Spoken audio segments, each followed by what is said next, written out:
Top quality और consistent performance के लिए सिर्फ सिल्वर पंप नाम याद रखना। ಹಿರಿಯ ಶಾಸಕರನ್ನ ಮಾದೇವಪುರದಿಂದ ನೇರವಾಗಿ ಮಾತಾಡಿಸ್ತಾ ಹೋಗ್ತೀನಿ ಸರ್. ಈಗ ನಿರಂತರವಾಗಿ ಶಾಸಕರುಗಳು ಪವರ್ ಶೇರಿಂಗ್ ವಿಚಾರ, ಮುಖ್ಯಮಂತ್ರಿ ಬದಲಾವಣೆ ವಿಚಾರ ಚರ್ಚೆ ಮಾಡ್ತಾನೆ ಇದ್ದಾರೆ.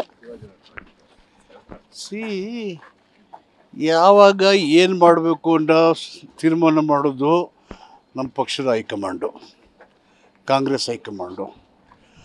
ಅವರು ಹೊರತುಪಡಿಸಿ ಇನ್ಯಾರಿಗೂ ತೀರ್ಮಾನ ಮಾಡೋ ಅಧಿಕಾರ ಇಲ್ಲ.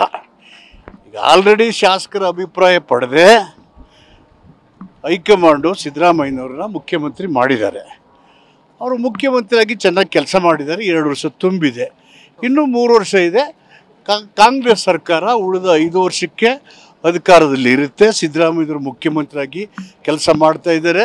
2028ಕ್ಕೂ ಕಾಂಗ್ರೆಸ್ ಸರ್ಕಾರ ಬರುತ್ತೆ, ಆವಾಗಲೂ ಒಳ್ಳೆ ಕೆಲಸ ಮಾಡ್ತೀವಿ. ಮತ್ತೆ ಯಾಕೆ ಸರ್ ಅಂದ್ರೆ ಸಚಿವರು ಯಾರು ಒಂದು ಮಾತಾಡ್ತಾ ಇಲ್ಲ, ಶಾಸಕರು ಮಾತ್ರ power sharing D K Shivakumar ಅವರಿಗೆ ಕೊಡ್ಲೇಬೇಕು ಅಂತ ಹಠ ಹಿಡಿತಾ ಇದ್ದಾರೆ ಅಂತೇಳಿ? ಇದಕ್ಕೆಲ್ಲ ಸೂಕ್ತ ಉತ್ತರ ಕೊಡೋದು ಹೈಕಮಾಂಡು. ಹೈಕಮಾಂಡ್ ನಿರ್ಧಾರ ಅಂತಿಮ ಅಂತೀರ ಸರ್? ಹಾಗಾದ್ರೆ ಸಹಜವಾಗಿ ನಮ್ಗ್ಯಾರಿಗೂ ಅಧಿಕಾರ ಇಲ್ವಲ್ಲ.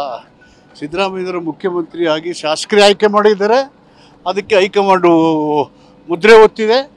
ಈಗ ಆ ಪ್ರಶ್ನೆ ಉದ್ಭವ ಆಗೋದೇ ಇಲ್ಲ. ಸಿದ್ದರಾಮಯ್ಯನವರು ಮುಖ್ಯಮಂತ್ರಿ ಆಗಿದ್ದಾರೆ, ಅದು ಮುಂದುವರಿತಾರೆ.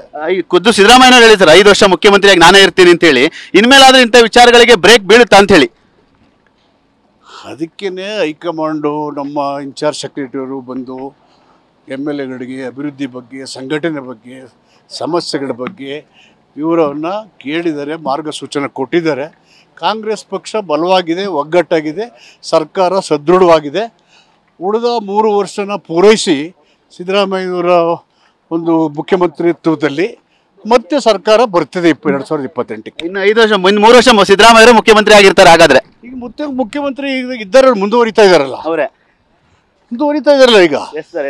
Thank you sir. ಇದಿಷ್ಟು ಹಿರಿಯ ಶಾಸಕರಾದಂಥ ಎಚ್ ಸಿ ಮಾದೇವಪ್ಪರ ಮತ್ತು ಮುಖ್ಯಮಂತ್ರಿಯಾಗಿ ಸಿದ್ದರಾಮಯ್ಯನವರೇ ಇನ್ನೂ 3 ವರ್ಷ ಕಂಪ್ಲೀಟ್ ಮಾಡ್ತಾರೆ, ಮುಖ್ಯಮಂತ್ರಿ ಬದಲಾವಣೆ ಇಲ್ಲ ಅನ್ನೋ ಮಾತನ್ನ ಮತ್ತೊಮ್ಮೆ TV9 ಬಳಿ ಸ್ಪಷ್ಟತೆಯನ್ನು ಕೂಡ ಮಾದೇವಪ್ಪರು ಕೊಡ್ತಾ ಇರುವಂಥದ್ದು. ಕ್ಯಾಮ್ರಾಮನ್ ಮಂಜು ಜೊತೆ ಸುನಿಲ್, TV9 ಚಿಕ್ಕಬಳ್ಳಾಪುರ.